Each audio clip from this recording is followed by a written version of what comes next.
So at some point, you know, we grew up as a typical kind of a family. My father went to work, he was a construction worker. My mother didn't work until, I think I was 6 or no, she didn't work until my sister went to school. So she basically she was a dressmaker.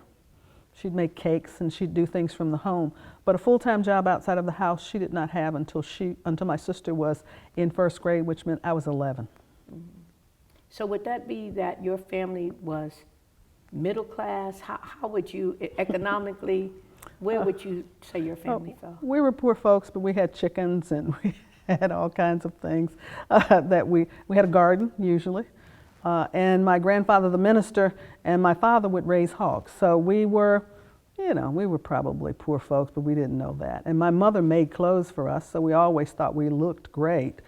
But we were by all accounts poor. The community was a mix. There were teachers, there were a few nurses in the community, or what would be called LPNs right now. I think there was maybe 1 registered nurse. No doctors, but everyone worked on jobs where the hourly wage was pretty decent. It was still low, as it is now in the South.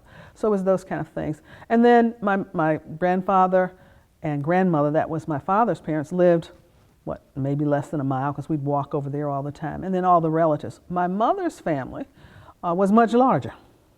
My mother was from a family of 14.